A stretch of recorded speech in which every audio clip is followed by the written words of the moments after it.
garam itu memberi dampak tak terlihat, tapi pasti mengubah. Kedekatan itu akan membuat proses itu akan kena langsung berdampak.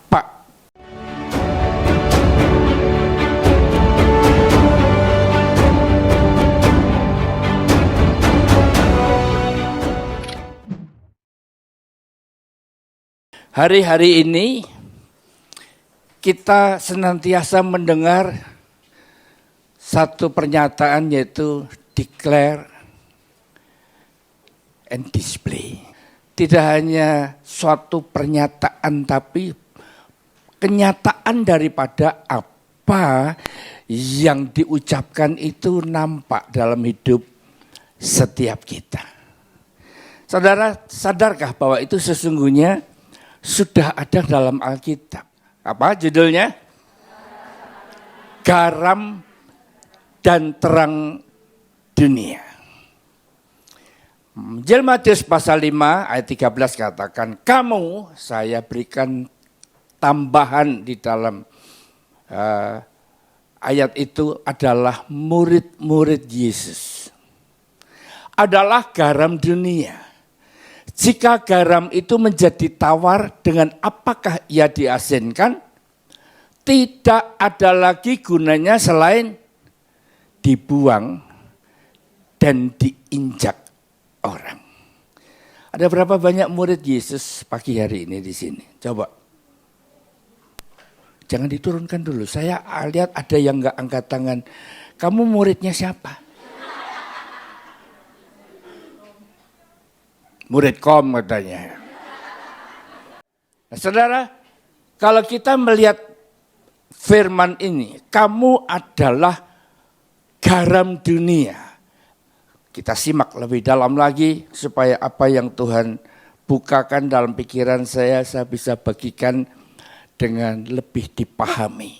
Ya, karena kalau garam itu tawar. Warnanya sama, bentuknya sama, yang kita harapkan asin ternyata enggak. Maka orang akan berkata ini palsu. Betul ya? Kalau udah palsu, buang. Karena yang diharapkan adalah garam. Kalau garam itu menjadi tawar, pertanyaannya ya, dengan apa lagi akan diasinkan? Sehingga pengharapan akan garam ini nggak bisa diganti dengan yang lain. Apa yang dimaksud dengan pengharapan akan garam? Garam itu memberi dampak. Saya begitu masuk di Hong Kong, ya, saya menemukan ada yang khas di sini. Bikin kuah itu enggak ada rasa garamnya. Karena tidak plain ya, murni daripada apa yang dimasak. Sementara kita yang dari Indonesia suka pakai garam, betul ya? Nah, pada waktu kita menambahkan garam itu sesungguhnya yang kita harapkan adalah sedap buat kita, saudara. Sehingga kalau kita ingin menambahkan garam, maka yang diharapkan supaya lebih enak. Sesuai dengan apa yang kita harapkan. Ya. Tentunya pada waktu kita menambahkan garam, itu ada ukurannya. Kalau kita melihat makanannya apa, ukurannya apa, itu enggak sama satu dengan yang lain. Saya tulis di situ ikan garam. Saya tahunya cuma namanya ikan garam. Siapa yang pernah makan ikan garam? Ini bukan ikan asin, saudara, ikan garam. Saya tambahkan di situ restoran Thailand. Siapa yang pernah makan ikan garam di restoran Thailand? Ada, yang satu di belakang sana, tinggi-tinggi, paling suka. Iya. Kenapa? Ikan garam itu adalah ikan yang di tengahnya ditaruh rempah-rempah. di dalam dan di luarnya ditaburi garam. Saya nggak tahu masaknya berapa, seperti apa, tapi kalau saya order makanan ini, maka pelayan akan berkata, kamu harus tunggu 20 sampai 30 menit. Jadi menggarami, seperti yang dibilang ikan garam tadi, itu tidak bisa dalam proses yang pendek. Seperti saudara makan rujak buah, dicocol-cocol begitu gulanya, terus tempelin di garam, masuk mulut. Enggak model begitu saudara. Ini benar-benar garam tadi ya, ditaburkan dan disembunyikan di bagian dalam ikan tadi, dicampur dengan rempah-rempah, diproses masak dalam waktu 20-30 menit. Kok ya yang pesan kok ya sabar menanti. Kenapa? Enak. Kalau enggak enak enggak bakalan ditunggu. Saudara setuju kan? Ya. Perut lapar enggak apa-apa. Demi makanannya sesuai dengan apa yang saya kehendaki, ya saya tunggu. Ada lagi ikan asin. Siapa yang pernah bikin ikan asin? Ayo yang tinggalnya di tepi laut.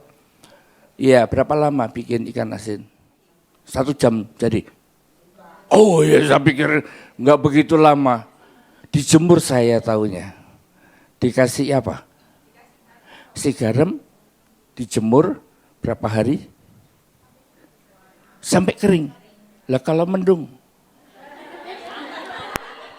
Tapi yang jelas namanya ikan asin yang nggak mungkin dibikin dalam waktu yang singkat. Ada hal yang harus dinantikan, proses penggaraman itu ya, ternyata ada hal yang kita perlu pahami. Ya.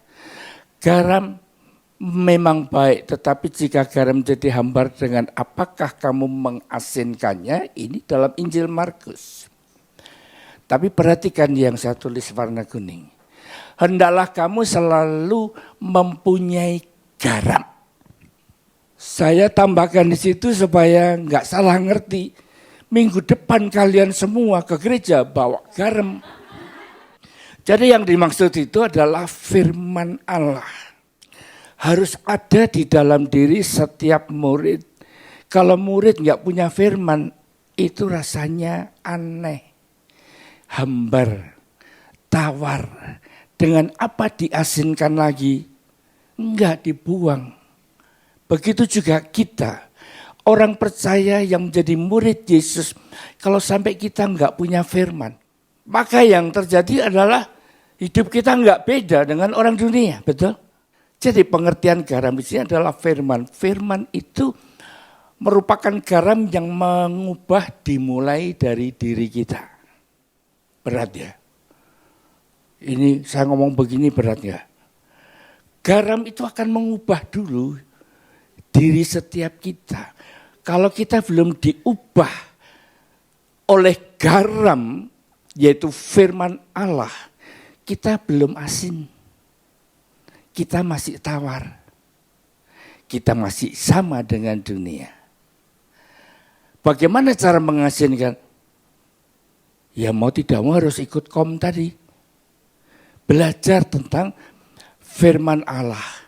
Dan orang yang memiliki garam, orang yang memiliki firman di dalam kehidupannya, ya. Dikatakan di situ selalu hidup berdamai yang seorang dengan yang lain. Lihat sebelahmu, ada yang kau belum bisa berdamai? Coba berdiri yang belakang, lihat yang di depan, atau yang depan berdiri, lihat yang di belakang. Adakah dari anggota kul yang lain yang saudara nggak bisa berdamai?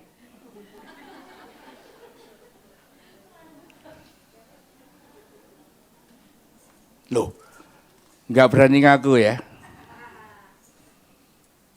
Ini merupakan hal di mana murid Yesus, kalau dikatakan memiliki garam, itu adalah firman Allah yang nampak dalam hidup kita. Maka hidupnya itu selalu berdamai dengan orang yang lain. Jadi kalau masih punya musuh dengan tanda petik. Walaupun satu kul, walaupun satu ibadah, walaupun satu gereja, ada orang yang mana kita nggak bisa berdamai. Lihat aja, saya berani ngomong itu garamnya kececer di jalan. Nah, tanya sebelahmu, garammu kamu taruh di mana? Perlu diketahui, garam itu pada waktu dipakai, itu akan melebur, larut, nggak kelihatan, nggak bisa dipamer-pamerkan. Ini loh, aku garam dunia. Tetapi walaupun tidak terlihat, garam ini berdampak. Berdampak pada siapa? Orang lain. Setelah diri kita diubah, maka garam firman Allah yang telah mengubah hidup kita, yang ada tinggal di dalam diri setiap kita, akan berdampak dengan cara yang nggak kelihatan. Nggak bisa dipamer-pamerkan. Sehingga kalau orang tuh mencari nama, ingin ngetop, ingin terkenal, melalui garam yang dia punya. Semakin dia pamer, mengenal akan firman Allah, kemudian mulai mempromosikan dirinya sendiri. Maka yang terjadi adalah orang akan melihat itu sebagai sesuatu yang enggak benar. Karena Kolose 3:23, apapun juga yang kamu perbuat, perbuatlah dengan segenap hatimu seperti untuk Tuhan dan bukan untuk manusia, berarti dengan tulus. Enggak ada pamrih di situ.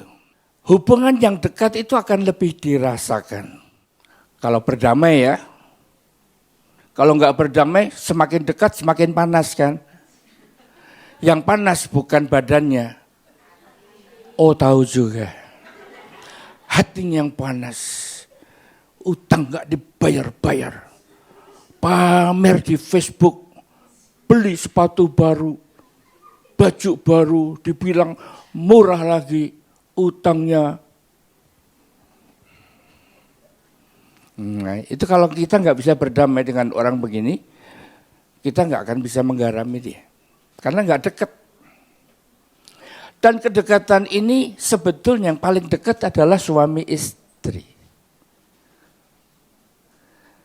Wanita itu kalau mau menggarami, ya yang paling cepat, yang paling berdampak itu harusnya suami. Kenapa?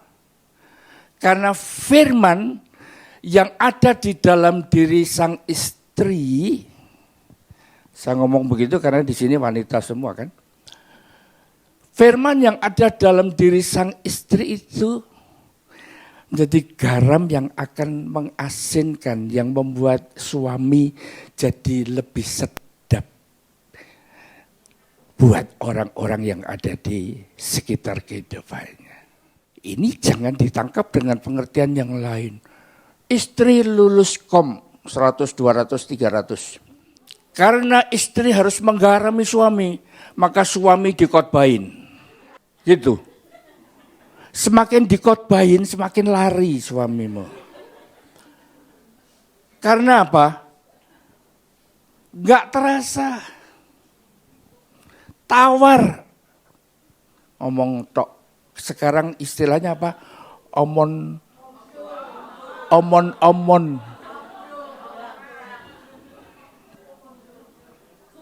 Ya.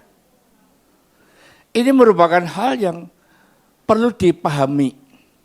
Kalau ada di sini yang suka menggarami suami dengan cara berkhotbah, bertobatlah.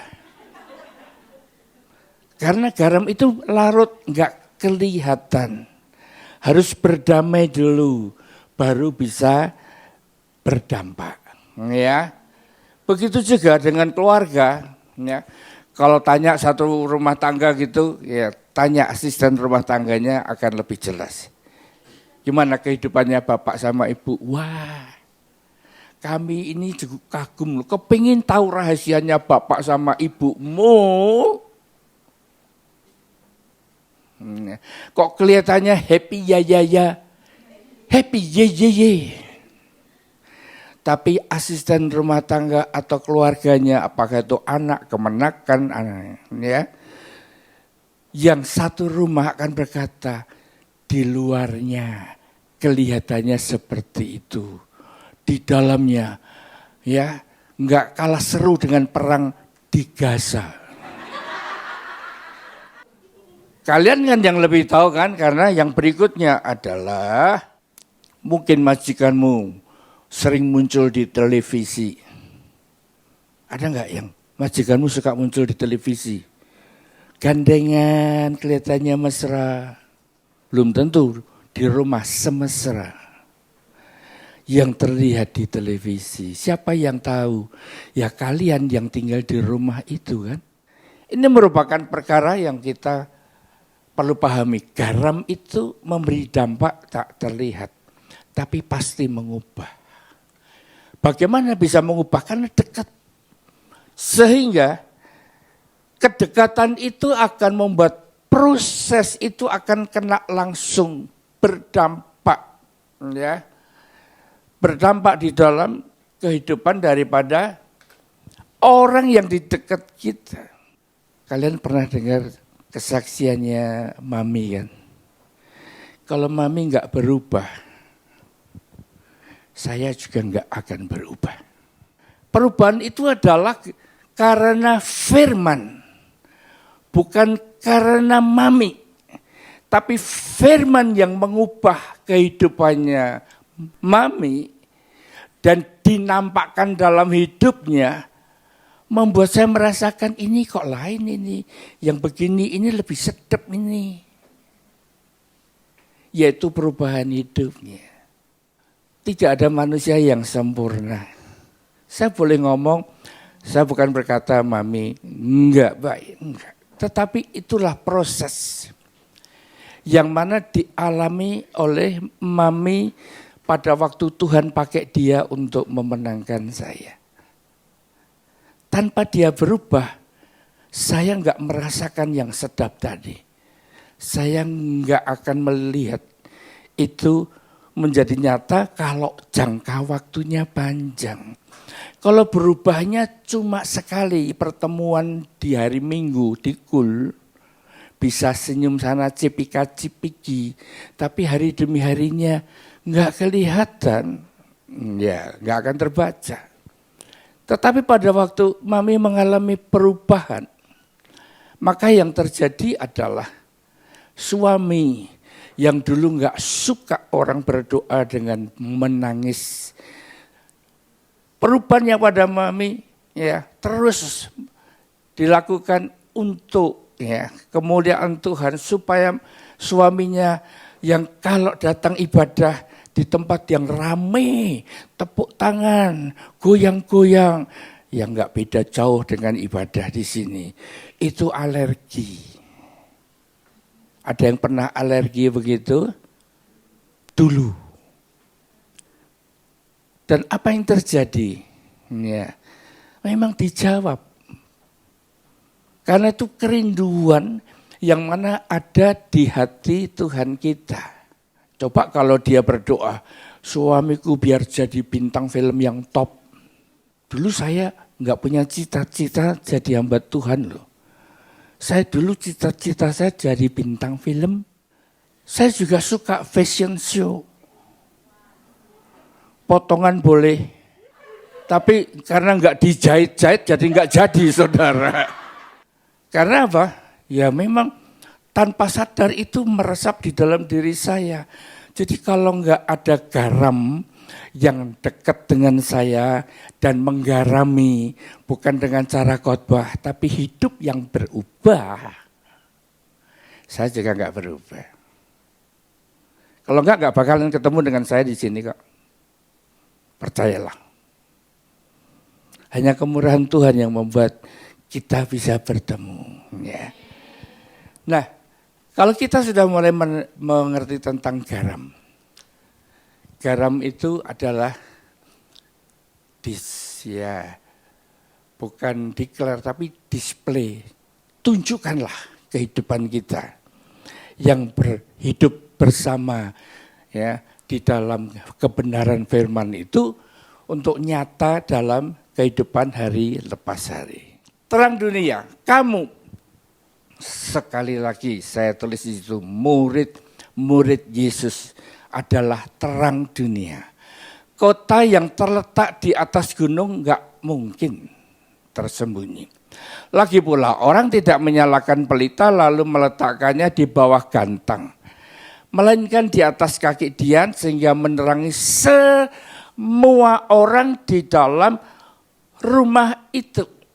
Berarti orang yang dekat dengan dia harusnya melihat terang itu.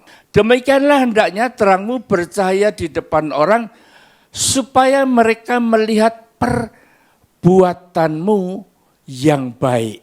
Saya tahan di situ. Dengan kata lain, kalau kita berbuat baik, tunjukkan. Supaya semua orang lihat. Ternak sebentar. Supaya mereka melihat perbuatanmu yang baik.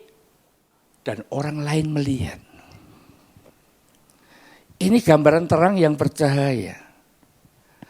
Kita declare. Aku orang Kristen, tuh kalungku semakin besar kan semakin senior gitu kan. Enggak ya? Oh salah saya. Nah, jadi kalau kita berbuat baik, biar orang lain lihat. Selesai ikut kelas kom, ya kursinya diangkat, taruh lagi tempatnya. Karena berbuat baik demi petugas kebersihan yang berikutnya supaya enggak repot angkat-angkat. Kalau saudara bersama dengan teman-teman ada orang tanya, kalau saya mau pergi ke Fortress Hill MTR Station, itu lewat mana? Kalau saudara ditanya, saudara mau berbuat baik supaya dilihat orang, maka saudara berkata sama teman-teman, bentar ya, atau kamu duluan deh, aku tak nganter pergi ke Fortress Hill. Maka orang itu diantar sampai di depan Fortress, balik lagi. Temanmu akan berkata, mbak, orang kenal kok. Diantar sampai jauhnya kak begitu. Gak apa-apa. Sehingga kalau kita berbuat baik, sebetulnya gak usah takut dilihat orang. Mulai bingung ya. Gak apa-apa, ini jawabannya. Dan pada waktu orang melihat perbuatan kita yang baik, yang dimuliakan itu adalah Bapa di surga. Kok toleh sebelahmu ngerti pora sih kowe? Ya udah, kadang-kadang yang rambut putih itu harus membuat satu contoh yang lebih dipahami oleh Gen Z. Baca sama-sama, 1, 2, 3.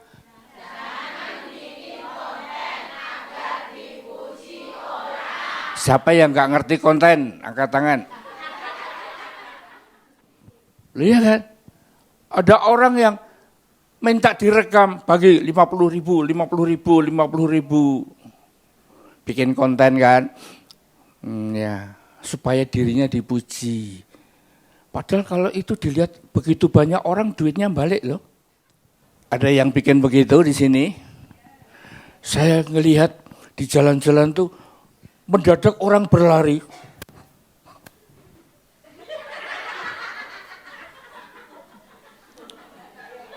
Saya pikir sendirian lari-lari, goyang-goyang.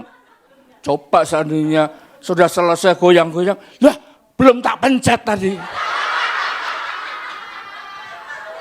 Ada yang begitu? Ada yang begitu? Ngaku angkat tangan. Loh enggak apa-apa saudara, malah saya berikan tantangan. Ayo bikin konten orang lihat akan mengenal nama Yesus. Berani enggak? Supaya Bapa di surga yang dimuliakan. Bukan. Ini declare. Nanti kalau dekat dengan orang yang lihat, mereka akan melihat displaynya kayak apa. Oleh karena itu yuk mulai hari ini. 2 Tesalonika 3:13 berkata, dan kamu saudara-saudara, dan kamu saudara-saudara, dan kamu saudara-saudara. 1, 2, 3 sama-sama. Janganlah jemu-jemu berbuat apa yang baik untuk dilihat orang. Tidak usah takut. Jangan pikir saudara mau pamer. No. Kalau saudara lakukan buat Tuhan, orang memuji saudara, saudara akan angkat tanganmu begini. It's not me. Because my Father. Ya, bukan karena aku. Ada Roh Allah di dalamku. Sehingga kita mempermuliakan hanya satu nama.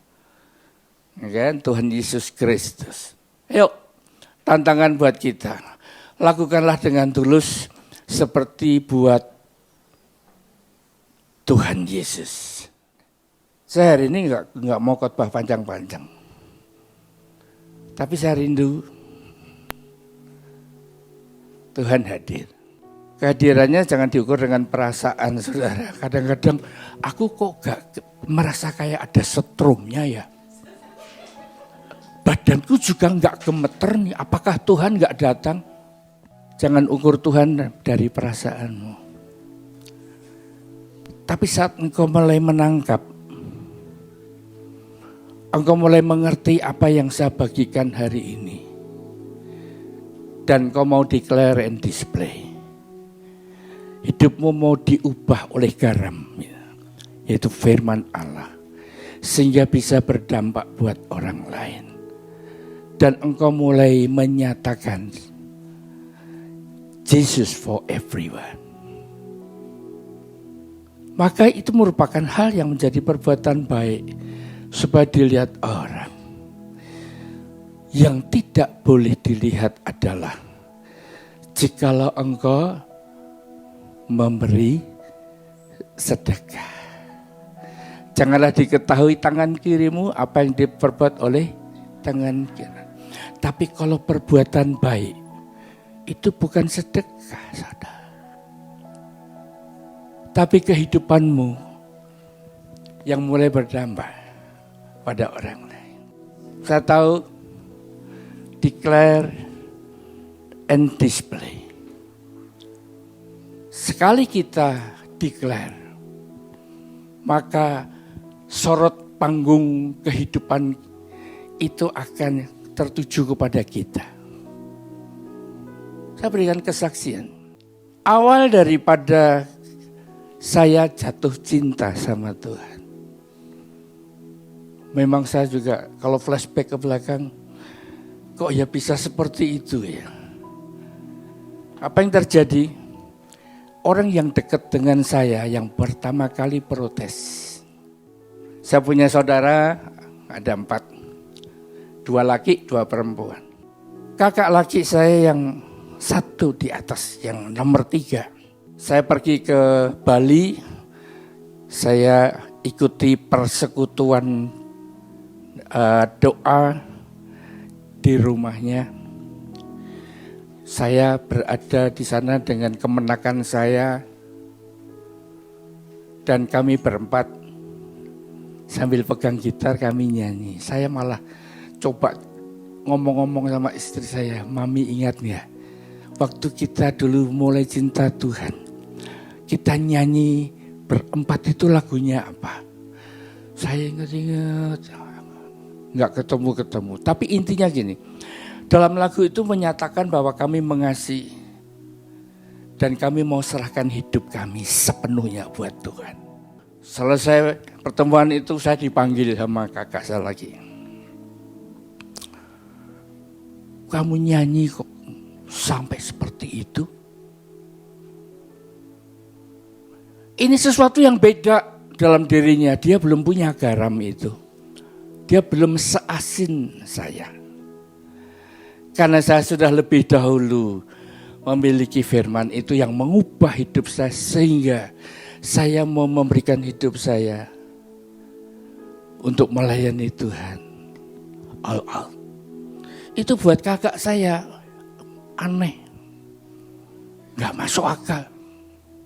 Yang benar aja. Pada waktu saya diprotes begitu, saya juga diem sambil mikir. Nggak boleh ya nyanyi begitu. Ya. Apalagi kalau sekarang itu lagunya kan suka-sukamu Tuhan. Yang benar kalau Tuhan mau yang suka, belum tentu kau suka kan. Saya hanya bisa berdoa. Posisi saya sebagai adik mengalami kesulitan untuk coba menggarami kakak saya. Saya hanya cuma bisa berdoa. Tapi dikomentari begitu ya jujur memang ya. Loh, aku ini benar cinta Tuhan kok masa nggak boleh. Malah ternyata melalui doa kami, kakak saya itu malah jadi pengkhotbah di GPIB Maranatha. Jadi guru di sana. Tentang ya iman Kristen tentunya. Berikutnya, kakak saya yang pertama lagi. Saya janji untuk menjemput dia. Pada waktu saya janji untuk menjemput, saya ke sana, dia sudah berangkat duluan, gak sabar. Pada waktu saya jemput dan gak ada, saya ketok pintu rumahnya, gak ada yang buka, oh udah berangkat. Dia berangkat naik becak, saudara. Saya jemputnya pakai mobil perusahaan, saudara, bukan mobil saya waktu itu. Dan saya kembali ke tempat pertemuan, yaitu kakak saya yang pertama, perempuan. Dia belum datang. Sehingga pada waktu saya lihat belum datang, di jalan saya coba cari becak yang mana yang dia pakai, juga nggak kelihatan. Saya cuma tunggu, begitu dia datang, saya lihat wajahnya sudah berubah. Nangkap kan? Saya tahu bahwa kakak saya marah. Sementara istrinya sambil lewat, dia pegang bahu saya. Memang saya ini anak paling kecil, jadi terpautnya dengan kakak-kakak itu jauh. Sehingga kadang-kadang saya dianggap seperti anak kecil gitu. Maka ipar saya berkata, sing sabar ya nang. Tahu kata nang? Sing sabar, dia tahu suaminya marah. Yang dimarahi adik yang paling kecil. Masuk rumah duduk, diam saja. Suasana berubah, itu pertemuan keluarga kan harusnya sukacita kan, sambil makan-makan, ya beli semua makanan nggak kelihatan enak lagi sudah. Dan pada waktu dia mengeluarkan perkataannya, dia menuntut apa yang saya declare. Kamu sekarang kan sudah melayani Tuhan kan. Kamu sekarang kan sudah menjadi hamba Tuhan kan. Saya cuma diem menghadapi yang saudara-saudara yang seperti ini. Tuhan tuh selalu ngomong diem. Di dalam diam itu nantikan Tuhan. Engkau akan dapat kekuatan yang baru. Dalam diam kita nih mengharapkan hikmat yang dari Tuhan. Setelah dia lampiaskan semuanya, dia bangkit berdiri, dia panggil istrinya pulang. Bayangin saudara, acara pertemuan jadi berantakan semua. Saya bilang, ayo saya antar. Tahu jawabnya? Gak usah. Dia pergi ke jalan besar, dia cari becak dan dia pulang. Sementara kakak-kakak saya yang lain melihat peristiwa itu, gak ada satupun yang berani komentar.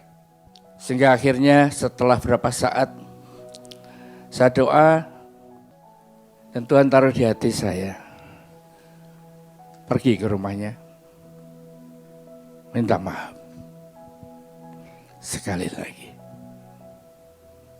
Saya pergi, mami mau ikut, saya bilang enggak, ini urusan laki-laki. Yang saya ajak kakak saya laki yang sudah jadi guru, sudah jadi pengkhotbah di gereja itu. Kamu yang mendampingi aku ya. Maka kami berdua ke sana, sudah di rumah, dia beri saya kuliah malam. Saya nggak ingat berapa lama. Tapi Tuhan coba beri modal saya adalah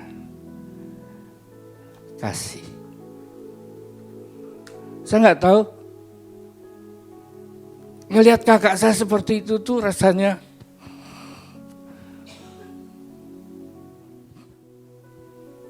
kasihan. Aku punya damai sejahtera, tapi dia belum dapatkan. Yang saya lakukan cuma diam di depannya berdoa sambil minta, Tuhan berikan aku hikmat. Setelah dia keluarkan semuanya, akhirnya dia sampaikan pesan-pesan.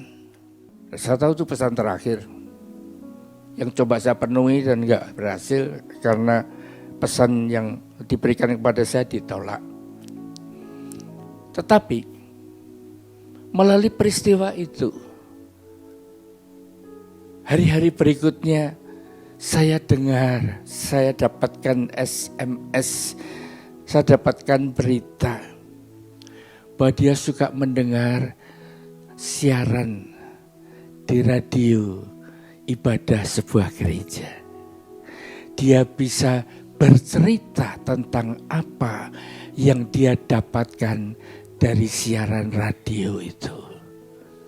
Akhir hidupnya pun juga dia tetap di dalam Kristus.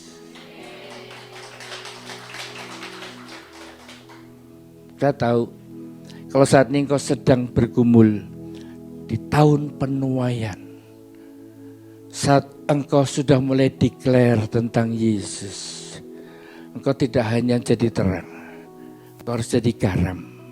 Firman yang mengubah hidup kita, bila itu nampak dalam kehidupan ini, sehingga menggarami, sehingga berdampak bagi orang-orang di mana engkau sedang bergumul. Mungkin engkau merasakan sakit, garam pun juga dilarutkan, dipanasi, ditumbuk. Itu pun juga enggak terlihat dan bisa sakit. Tapi percayalah, di dalam Tuhan enggak ada yang sia-sia. Kita tundukkan kepala. Nanti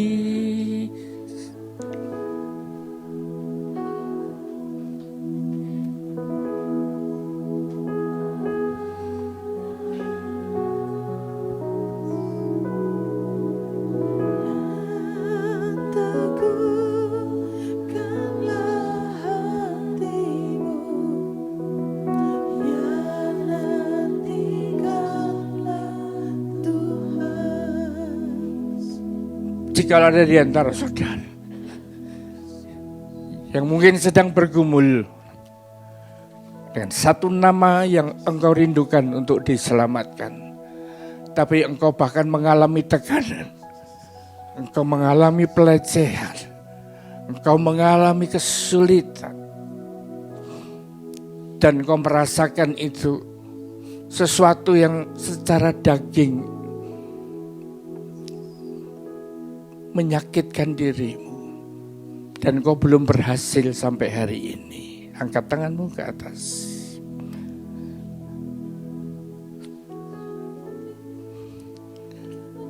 Tidak akan pernah sia-sia apa yang engkau gumulkan saat engkau declare tentang Yesus, dan engkau harus menjadi garam yang tak terlihat.